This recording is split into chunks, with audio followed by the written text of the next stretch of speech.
Ever since I started dating my boyfriend, my hair ties kept vanishing. My friends joked he was building a shrine, but what they found later made me question everything about him. My hair ties have been disappearing ever since I started dating my boyfriend, and now my friends think he's either building a secret shrine of me or stealing small things as a prelude to stealing bigger ones later. About a month ago, I became official with a guy named Tim. Tim is great, really responsible, honest, has a good career, etc. So far, our relationship has been great aside from the fact that since I met him, my scrunchies have started going missing. It sounds stupid, I know, but I always scrunchies throughout my apartment. I use them every day and like them to be easily accessible. I have some in my bathroom, both of my bedrooms, my living room, my car, etc. I probably had 20 plus scrunchies randomly dispersed throughout. I'm down to 6, 3 of which were in my car.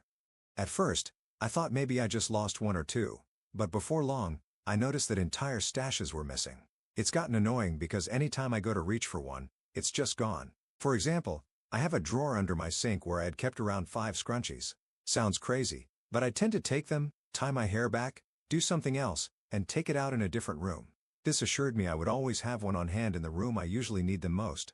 I return 5 to this stash on Sundays when I clean, if they got moved. The drawer now has none. The only factor in my life that has changed is my boyfriend. My dog doesn't bother them, but even if she had somehow gotten into drawers and taken to eating them, we'd probably be in the petty yard right now because 14 scrunchies is quite a lot. I don't think anyone is breaking in to steal my scrunchies. I know I haven't lost this many. Is my boyfriend secretly a ferret? What could he possibly be doing with all of these scrunchies? My friends are joking that he has a shrine of me in his closet. One friend thinks that he's stealing them to test if I notice when things go missing and has plans to steal more, which has me sort of sketched out. He's never in my apartment alone, but he's somehow finding enough time to be alone to do this and for me not to notice. Does anyone have any ideas? I was going to confront him, but I don't want to accuse him of something so silly. But I also just don't get it.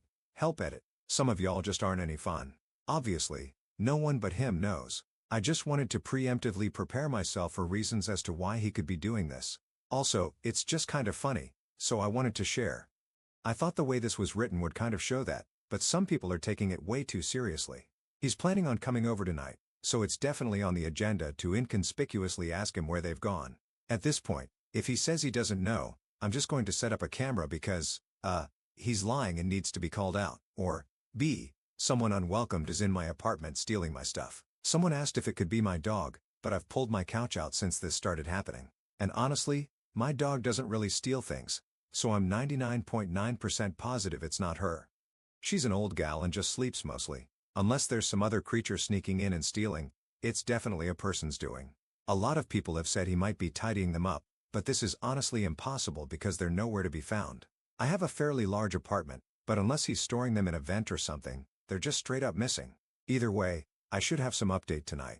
Update 1 day later. Y'all, he just left, and I have to write this now while it's fresh in my mind. So as many of you came at me for not doing immediately, I had a talk with him tonight. I had planned on it, but when I discovered the last batch of missing scrunchies this morning, I snapped and just wanted to get some idea of what he could be doing with them. I didn't want to approach it via text or while either of us was working, so I figured I'd just wait until this evening to approach him. A lot of people told me that I should be able to talk to him, but it's still so new. I just didn't want to approach it at first. Most of you were wrong, but a few of you beautiful, twisted people got it right. Without further ado, allow me to provide my best recollection of the conversation. Me, I keep losing my scrunchies, and it's driving me nuts. Have you seen any of them around? Him, not really. Don't you have one on your nightstand? Me, yeah, but I used to have a lot more, and now they're missing. It's so weird. At this point, his demeanor kind of changed. To be fair, I was staring him down, and he knew I knew. He just shrugged at me. The demeanor switch gave me enough of a spidey sense that I just flat out asked him why he was taking them. He initially tried to say that he didn't, then he tried to say he was accidentally taking them and said he would put them on his wrist and forget to take them off. I pressed him saying I never saw them on his wrist, and I always kiss him goodbye so I would notice. He looked like he was about to start crying and kept saying he didn't know, which didn't make sense because he clearly did. I got frustrated and raised my voice and demanded to know, at which point he admitted he was masturbating with them. I just kinda stared at him, and for a second, I was glad that I made the post because the initial shock wasn't as bad since it was brought to my attention that this is common. I had him explain, and he said that one night early on, he was at my place and we had made out, but I told him I didn't want to have sex. He shimmied away to the bathroom and had looked around for something to use as lube, I only had scented lotions around, and he was worried I'd noticed that he smelled like them. So he chose the next best thing, which I guess was my ultra plush towel scrunchie. After he defiled my poor scrunchie, he apparently panicked and rinsed it out and put it in his pocket. I guess this experience ignited something within him because he started taking them to relieve himself with. When I asked why he didn't just keep up with the same one and wash it or buy his own pack, he said that it felt better because it was mine. Cute, I guess. He told me he would never take another one and apologized profusely for being weird. He even offered to buy me new ones. While he wasn't as manipulative or scary as some people thought, I still don't love that trust has been broken so early on and that he stole from me, regardless of the reason. I asked for space, and he left. So, yeah, I don't really know what I plan to do from here, but now we all know. Apparently, scrunchies of your loved one feel really good if anyone wants to give it a shot with permission, of course. Top/relevant comments. Commenter: Girl, please tell me you're going to break up with a scrunchy screwer. Ops response: You already know that this is how he will forever be remembered in the group chat.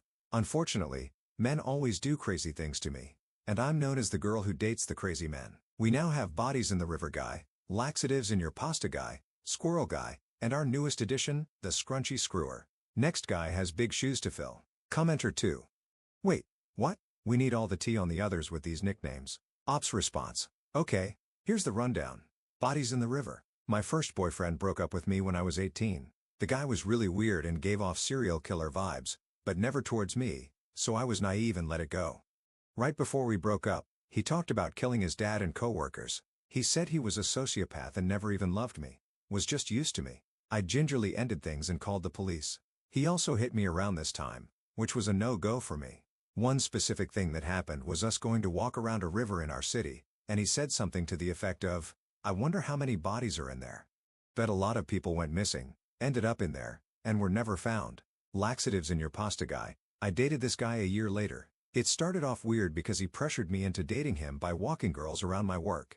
I worked at a coffee shop and telling me how in demand he was and how valuable his time was. I, again, was naive and dated him. He started cooking for me a few months in, which I thought was cute, but I was constantly sick, and he would gaslight me and tell me I wasn't actually sick, just being dramatic. I ended up going to a doctor who evaluated me for an eating disorder and accused me of taking laxatives all the time based on the symptoms I had shown. I told him I never did that, and he started evaluating me for domestic abuse. Turns out the guy was putting laxatives in my food to make me sick. Don't know why, but I recently met his other ex-girlfriends who had the same symptoms, so he's still going strong. He also bought me a vape and encouraged me to start vaping, telling me it was zero nicotine juice. I found the bottle, and it was actually salt nicotine and was super high. I can't remember the dosage, but definitely not zero. He just liked getting people to ingest things, I guess. This guy still trash talks me to all of our hometown, which people are happy to tell me about to this day. Squirrel guy. I have a deeper recount of this on my page since it was sort of recent. This is also the left me behind in a mass shooting guy. Just to touch on both of those, I helped an injured squirrel, and this guy sat me down with his father who degraded me and called me names because of it. We were also at a place where a mass shooting took place, and he took off and pushed me away from him when I tried to catch him. All in all, I'd choose some winners. I could probably make some great viral TikToks with all of the stories I've gathered, but these are some of the best. Commenter 3. Well, scrunchy screwer seems like a real catch in comparison. Ops response: It progressively gets better. You just gotta keep going or not, and maybe get a cat. At least they'll use the scrunchies for good.